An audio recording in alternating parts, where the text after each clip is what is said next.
Hi. So the first question that is asked is about my personal journey and what key experience shaped who you are today. I was always very reactive to people who had a very judgmental approach towards less fortunate. I always knew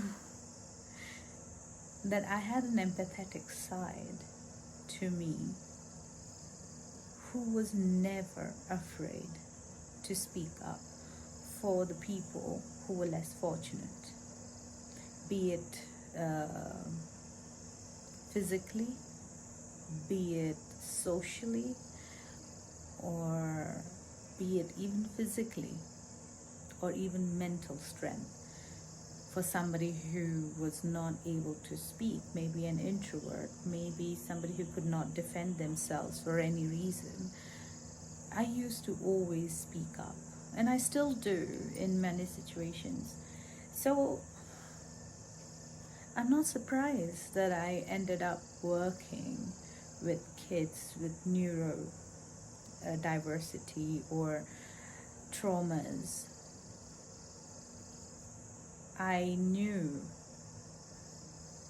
that that was a natural inclination for me to work with people who needed somebody to speak up for them. When I turned 24, I realized that I cannot be working into finance. I could not be working in any other job where I was not involved practically with people and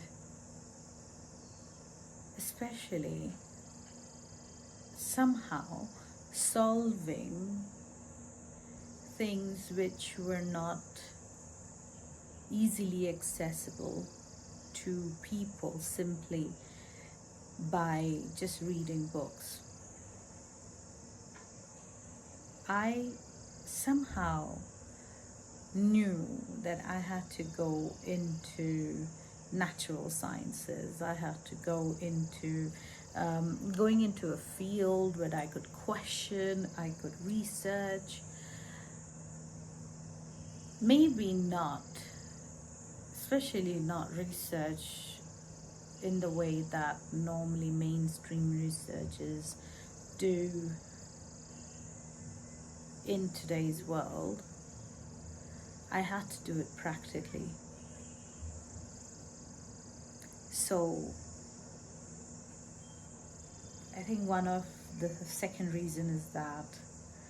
Third reason, I hit depression at the age of probably around 26, when I think the world that I knew, where I had to only sustain through earning money, collapsed when there was recession. I started questioning, is my existence only there for 9-to-5 jobs? Am I just supposed to walk in line with the rules of 9-to-5? Or was my role as a human, as this human birth, is far more than what I expect myself to be in? I always had this intriguing part of me which wanted to work with human sciences, wanted to work with things that people have never tried, or maybe it was almost like there were dark areas that nobody wanted to jump in because nobody cared. Fourth, we had a couple of examples in our family itself where people had brain traumas in childhood and no help was ever given to them. There was no, I would say, there was no studies that could relate to neurodivergent children. When it came down to even today's medical theories, you'd always hear that there's not much that we can do apart from physical physios and things like that, which I knew that there was something more than what the world has declared in today's world about neurodivergent kids. I had seen them from childhood growing up without any support. There was no care. There was only the care of the mother. There was no involvement of the society, neither there was any involvement of the doctors, whether it was alternate therapies or whether it was the Western therapies or Western medicines. And that's when I started doing my soul search.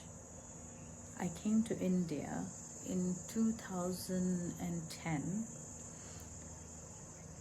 I started doing my yoga sciences, and I started studying yoga. I started doing a 200 hours course with SVSF, and that's when I learned the finer details of working in yoga and what a human body is capable of. And that intrigued me to know more and more, and how I could study and be practical about what we can actually achieve. And the more I learned, the more I implemented, I was amazed at how much these kids are capable of, how much of a brain is capable of to heal. I was amazed at the replies that the universe gave me. One after the other, the doors just opened. I met people who supported me, who helped me to move on with the journey. And that's when I started traveling in India and moving from one ashram to another. I met some beautiful souls who told me the truth of the universe at certain level, and then I had to do my own journey. But this was amazing. This is how I think this is how it has shaped me today, to always be intrigued and never accept the limitations and never accept the word impossible when it comes down to any theory about the sciences of the body, because our brain can heal by itself. It is like a restart button which is there in our brain. We just should know how to trigger it in the right way. We should know how to self-manifest for the patients that you are curing, or you are taking them under your wings. We should know how to manifest their reality.